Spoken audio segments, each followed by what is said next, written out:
Shalom, mes chers amis. Voici la pensée divine numéro 373. Plus 15 ans de vie. 2 Rois, le chapitre 20. Ézéchias tombe malade. Et le verset 1 précise bien, en ce temps-là, Ézéchias fut malade à la mort. C'est-à-dire, c'était clair, vu son état, qu'il partait, il mourait, il tomba malade à la mort. Ce qu'on voit, on observe, c'est que Ézéchias prie l'Éternel, il supplie, et l'Éternel lui ajoute 15 années. En fait, l'Éternel le guérit.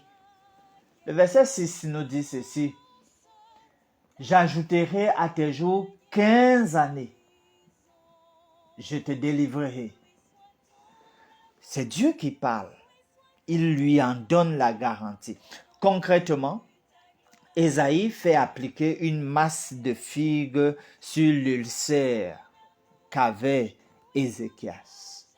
Un signe a été donné à Ézéchias à sa demande pour savoir que voilà, Dieu le guérirait. Ézéchias, ce qui se passe donc, c'est qu'il reçoit les émissaires du roi de Babylone, lui rendant visite à cause de sa maladie. Malheureusement, lors de cette visite, Ézéchias insiste plutôt pour montrer ses trésors, ses biens, tout ce qu'il a, au lieu de témoigner de Dieu qui l'a guéri. Parce que les autres sont venus parce qu'ils ont entendu qu'il est malade. Or, Dieu l'a guéri.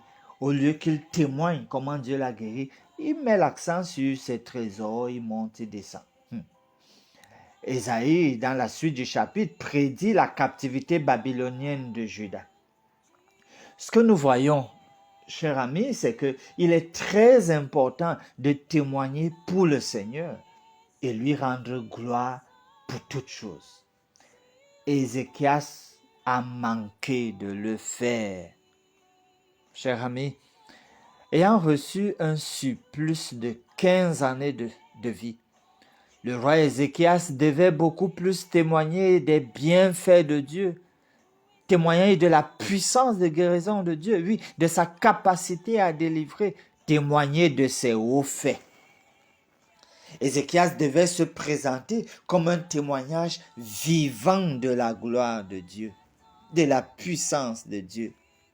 Alors je te pose cette question. Si Dieu devait ajouter 15 années à ta vie, oui, si Dieu devait te guérir, si Dieu devait te délivrer du péril où tu te trouves, que ferais-tu de ces 15 années de grâce? Comment les vivrais-tu? Prions. Dieu notre Père, donne-nous d'apprécier ta grâce et tes hauts faits à notre endroit. Oui, donne-nous de vivre chaque année, chaque jour comme étant un surplus que tu nous accordes. Oui, quelque chose qui découle de ta grâce et que nous devons donc témoigner tes hauts faits. Oui, compter tes hauts faits et nous présenter comme des témoignages vivants de ta grâce, de ce que tu es capable de faire. Merci de nous exaucer même au-delà de nos attentes, pourvu que ce soit pour ta gloire, car nous prions au nom de Jésus. Amen.